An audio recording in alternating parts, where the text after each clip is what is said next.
Hi అండి. అందరికీ నమస్కారం. Welcome to my channel. ఈ వీడియోలో ఏపీ ప్రభుత్వ ఉద్యోగులకు మరియు పెన్షనర్లకు 4.55% డీఏ, డీఆర్ మంజూరు ప్రకటనండి. దీనికి సంబంధించినటువంటి పూర్తి తాజా సమాచారాన్ని వీడియోలో తెలుసుకుందాము. వీడియో అయితే ఎక్కడ గాని స్కిప్ చేయకుండా ఎండ్ వరకు చూసేయండి. అప్పుడు ఇన్ఫర్మేషన్ పూర్తిగా అర్థమవుతుంది. అలాగే వీడియో చూస్తున్న ప్రతి ఒక్కరు వీడియోకైతే లైక్ చేయండి ఫ్రెండ్స్. ఈ వీడియోని తోటి ఉద్యోగ, పెన్షన్ మిత్రులతో అయితే షేర్ చేయండి. కొత్తగా మన ఛానల్ చూస్తున్నవారు ఇంకా ఎవరైనా సబ్స్క్రైబ్ చేసుకోకుంటే వెంటనే మన ఛానల్ అయితే సబ్స్క్రైబ్ చేసుకోండి. దీని ద్వారా నేను చేసే లేటెస్ట్ వీడియోస్ అన్నీ మీ వరకు రీచ్ అవుతాయి. ఇక ఆలస్యం చేయకుండా వివరాల్లోకైతే వెళ్ళిపోదాము. ఫ్రెండ్స్, ఇక విషయానికొచ్చినట్లయితే ఆంధ్రప్రదేశ్ రాష్ట్ర వ్యాప్తంగా ఉన్నటువంటి వివిధ ప్రభుత్వ శాఖల్లో అహర్నిశలు శ్రమిస్తున్న లక్షలాది మంది ప్రభుత్వ ఉద్యోగులు మరియు తమ జీవితమంతా సేవ చేసి ప్రస్తుతం విశ్రాంతి తీసుకుంటున్నటువంటి పెన్షనర్ల జీవితాల్లో ప్రస్తుతం ఒక విధమైన అనిశ్చితి మరియు తీవ్ర ఆందోళన నెలకొన్నాయండి. గడిచిన కొన్నేళ్లుగా తమకు న్యాయమైన హక్కుల కోసం, పెండింగ్‌లో ఉన్న ఆర్థిక ప్రయోజనాల కోసం ఉద్యోగ సంఘాలు చేస్తున్న పోరాటం ఇప్పుడు అత్యంత క్లిష్ట దశకు చేరుకుంది. ప్రభుత్వం నుంచి ఆశించిన స్థాయిలో స్పందన రాకపోవడంతో ఉద్యోగ, ఉపాధ్యాయ, కార్మిక మరియు పెన్షనర్ల సంఘాలన్నీ కూడా ఏకతాటిపైకి వచ్చి తమ నిరసన గళాన్నైతే మరింత ఉధృతం చేస్తున్నాయి. ముఖ్యంగా కరువు భత్యం, డీఏ, పెన్షనర్ల కరువు ఉపశమనం భత్యం, డీఆర్ మరియు వేతన సవరణ కమిషన్, పీఆర్సీ బకాయిల విషయంలో ప్రభుత్వం అనుసరిస్తున్న మౌనం ఉద్యోగులను రోడ్ల మీదకొచ్చేలా ప్రేరేపిస్తోంది. తమ గోడును వినేవారే లేరని ఆవేదనతో ఉన్నటువంటి ఉద్యోగులు ఇప్పుడు అత్యంత కీలకమైన డిమాండ్లను ప్రభుత్వం ముందుంచారు. ఈ సమస్యలలో ప్రధానంగా వినిపిస్తున్నటువంటి అంశం ఏదైనా ఉందంటే అది 4.55% డీఏ మరియు డీఆర్ మంజూరు చేయమని.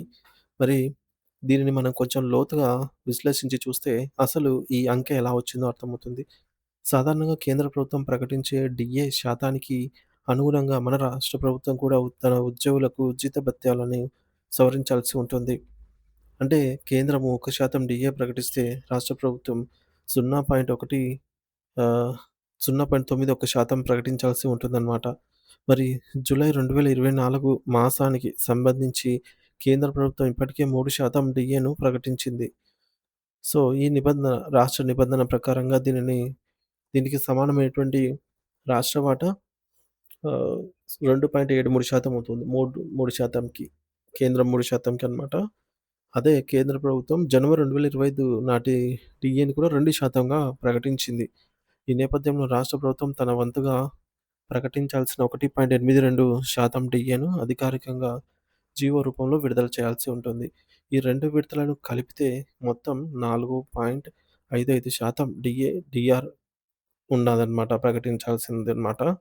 యాక్చువల్‌గా మన పొరుగు రాష్ట్రాలైనటువంటి తమిళనాడు వంటి రాష్ట్రాలు ఈ డీఏలను ఎప్పుడో ప్రకటించేశాయి. కేంద్రం ప్రకటించిన వెంటనే. మన రాష్ట్రం ఇంకా ప్రకటించాల్సి ఉంది. మరి ఉద్యోగులకు మరియు పెన్షనర్లకు అందాల్సి ఉందన్నమాట ఈ మేరకు డీఏ. మరి పెరుగుతున్న నిత్యావసర ధరలు, పెట్రోల్ మరియు డీజిల్ రేట్ల దృష్ట్యా ఈ పెంపుదల అనేది ఉద్యోగి కుటుంబానికి ఒక కవచంలా పనిచేస్తుంది. కానీ ఇది అందకపోవడంతో మధ్యతరగతి ఇళ్లలో ఆర్థిక బడ్జెట్ అనేది తలకిందులవుతోంది. మరోవైపు 11వ పీఆర్సీకి సంబంధించిన పాత బకాయిల అంశం ఒక పెద్ద కొండలాగే పేరుకుపోయింది. గడిచిన 5 సంవత్సరాల కాలంలో ఉద్యోగులకు అందాల్సిన వివిధ రకాల ఆర్థిక ప్రయోజనాలు అంటే డీఏ ఎరియర్స్, పదవీ విరమణ చేసిన వారికి అందాల్సిన రిటైర్మెంట్ బెనిఫిట్స్, సరెండర్ లీవ్‌కి సంబంధించి నగదు మార్పిడి అంటే లీవ్ ఎన్‌క్యాష్‌మెంట్ వంటివి ట్రెజరీలో ఆగిపోయి ఉన్నాయన్నమాట. ఉద్యోగ సంఘాల అంచనా మేరకు ఈ మొత్తం అక్షరాల 40,000 కోట్ల రూపాయల వరకు మైలురాయిని దాటేసింది. మరి ఇది కేవలం ఒక అంకె మాత్రమే కాదు. వేలాది మంది ఉద్యోగులు తమ పిల్లల పెళ్ళిళ్ళ కోసమో, లేదా ఇళ్ళ నిర్మాణం కోసమో, లేదంటే వారి అనారోగ్య సమస్యల్లో వాడుకుందామని దాచుకున్న కష్టార్జితమే ఇది. మరి తమ సొంత డబ్బును ప్రభుత్వం దగ్గర అప్పుగా అడగటం తమ సొంత డబ్బును ప్రభుత్వం దగ్గర ఉంచి, ప్రభుత్వం నుంచి అప్పుగా అడుగుతున్నా సరే, వారి డబ్బు వారికి అందటం లేదనే బాధలో వారు స్పష్టంగా ఇదైతే కనిపిస్తుంది. మరి ఈ యొక్క పెండింగ్ బకాయిలు కేవలం డీఏ బకాయిలు 21,000 కోట్లు ఉంటాయి. మరి ఈ నిధులను యుద్ధ ప్రాతిపదికన విడుదల చేసి ఉద్యోగుల ఆర్థిక ఇబ్బందులను తీర్చాలని సంఘాలు డిమాండ్ చేస్తూ ఉన్నాయి. ఇక అందరూ ఎంతో ఉత్కంఠతతో ఎదురుచూస్తున్నటువంటి 12వ పీఆర్సీ ఏర్పాటు విషయంలో జరుగుతున్న జాప్యం ఉద్యోగుల సహనాన్ని పరీక్షిస్తోంది.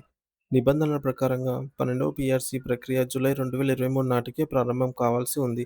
గత ప్రభుత్వం రిటైర్డ్ ఐఏఎస్ అధికారి మన్మోహన్ సింగ్ గారి నేతృత్వంలో ఒక కమిషన్ ఏర్పాటు చేసినప్పటికీ, కొన్ని అనివార్య కారణాల వల్ల ఆయన ఆ పదవి నుంచి తప్పుకోవడంతో నివేదిక సమర్పణ ప్రక్రియ అనేది పూర్తిగా నిలిచిపోయింది.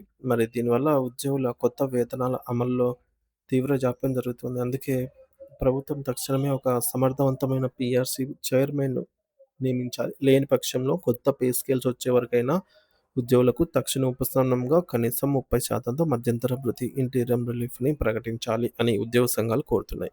మరి 30% అయ్యారనేది ఉద్యోగుల ప్రాథమిక వేతనంపై అదనపు భరోసాను కల్పిస్తుందని వారి నమ్మకం. ఇక పెన్షనర్ల పరిస్థితి మరీ ఆందోళనకరంగానే ఉంది.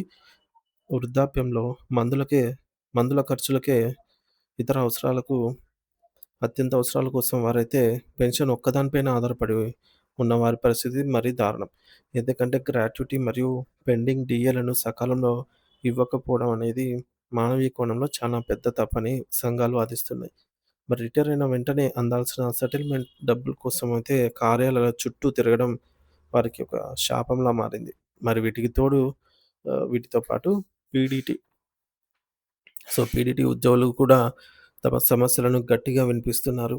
రాత్రి పగలు తేడా లేకుండా కష్టపడే వీరు తమ డే అండ్ నైట్ అలవెన్స్‌లను పెంచాలని మరియు తమ రిటైర్మెంట్ బకాయిలను వెంటనే క్లియర్ చేయాలని అయితే కోరుతున్నారు. ప్రతి ఉద్యోగి తన సర్వీస్ కాలంలో పడే శ్రమకు తగిన గుర్తింపు మరియు ప్రతిఫలం ఆశిస్తారు. సీపీఎస్ ఉద్యోగుల సమస్య ఒక చిక్కుముడిలా మారింది. పాత పెన్షన్ విధానం ఓపీఎస్ పునరుద్ధరణ కోసం వారు చేస్తున్న నిరంతర పోరాటాలు ప్రభుత్వానికి పెద్ద సవాలుగా అయితే మారాయి. ఇక అలాగే ఉద్యోగుల పొదుపు పథకాలైన మొత్తమైనటువంటి ఏపీజీఎల్ఐ కావచ్చు, జీపీఎఫ్ నిధులు కావచ్చు, వీటి నిర్వహణలో పారదర్శకత లోపించినట్లు లోన్‌లు అడిగితే నిధులు లేవని తిరస్కరించడము, లేదా ఈ విధంగా నెలల తరబడి వేచి చూడడం వంటి పరిణామాలు ఉద్యోగుల నమ్మకాన్ని దెబ్బతీస్తున్నాయి. మరి మెచ్యూరిటీ పూర్తయిన పాలసీ డబ్బులు కూడా సకాలంలో అందకపోవడం, దీనివల్ల ఉద్యోగులు ప్రైవేట్ వడ్డీ వ్యాపారుల దగ్గర అప్పు చేయాల్సొస్తుంది. మరి అందుకే సరెండర్ లీవ్ బకాయిలు మరియు లీవ్ ఎన్‌క్యాష్‌మెంట్ నిధులను ఎటువంటి షరతులు లేకుండా విడుదల చేయాలని వారు డిమాండ్ చేస్తున్నారు. మరి ప్రస్తుతానికి రాష్ట్ర ప్రభుత్వం ఈ సున్నితమైన డిమాండ్‌లపై ఎటువంటి అధికారిక ప్రకటన చేయకపోవడం గమనార్హం.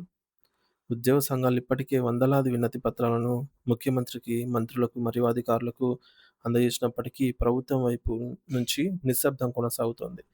అయితే రాబోయే రోజుల్లో ప్రభుత్వం ఉద్యోగ సంఘాల నేతలతో ముఖాముఖి చర్చలు జరిపి ఈ ఆర్థిక చిక్కుముడులను విడదీస్తుంది అని ఉద్యోగ లోకం గంపెడు ఆశలతో ఎదురుచూస్తోంది. ఒకవేళ ఈ సమస్యల పరిష్కారంలో మరింత జాప్యం జరిగితే అది ఉద్యోగులపై మోయలేని ఆర్థిక భారాన్ని మోపుతుంది. మరి తద్వారా వారి పనితీరుపై కూడా ప్రభావం పడే అవకాశమే ఉంది. మొత్తానికి ఈ 2 డీఏల అమౌంట్ ఏదైతే ఉందో 4.55% ఈ డీఏ ప్రకటన అనేది కేవలం ఒక ఆర్థిక అంశం మాత్రమే కాదండి. అది ప్రభుత్వానికి తన ఉద్యోగుల పట్ల ఉన్న నిబద్ధతకు నిదర్శనం. మరి పెరుగుతున్న ఈ ద్రవ్యోల్బణం దృష్ట్యా ప్రభుత్వం సానుకూలంగా స్పందించి, సానుకూల నిర్ణయం గనుక తీసుకోకపోతే రాష్ట్ర వ్యాప్తంగా నిరసన జ్వాలలు మిన్నంటే అవకాశం గూడా ఉంది. మరి దీనివల్ల ప్రభుత్వ కార్యాలయాల్లో పనులు స్తంభించిపోయి, సామాన్య ప్రజలకు అందే సేవలలో అంతరాయం కలగొచ్చనమాట. కాబట్టి శాంతియుత వాతావరణంలో పరిపాలన సాగాలి అంటే ప్రభుత్వం ఉద్యోగుల న్యాయమైన డిమాండ్లను వెంటనే పరిష్కరించి, వారి ఇళ్లల్లో వెలుగులు నింపాలని అయితే అందరూ ఆకాంక్షిస్తూ ఉన్నారు. అదేవిధంగా మనకు రేపు ఉదయం 9 గంటలకు ఏపీ అసెంబ్లీ ప్రారంభం. క్వెషనింగ్ అవర్‌లో ప్రారంభం కానున్నటువంటి శాసనసభ రేపు. మరి రేపు అసెంబ్లీలో 3 బిల్లులు ప్రవేశపెట్టనున్నారు. ప్రభుత్వం రేపటి అసెంబ్లీలో బడ్జెట్‌పై కూడా చర్చ చేయనుందనమాట. మరి ఈ 3,00,000 కోట్లకు పైగా ఉన్న ఈ బడ్జెట్ నిధులలో ఉద్యోగులకు 1% ఇచ్చినా సరే వారికి ఈ యొక్క డీఏలు వచ్చేస్తాయి కదా! అని జెప్పేసి కూడా ఉద్యోగ పెన్షనర్స్ భావిస్తున్నారు. మరి రేపు జరగబోయే ఈ యొక్క బడ్జెట్ సమావేశాలు అవ్వచ్చు, అసెంబ్లీ సమావేశాల్లోనా ఉద్యోగుల అంశం ఉండాలి అనైతే ఉద్యోగ పెన్షనర్స్ కోరుతున్నారు.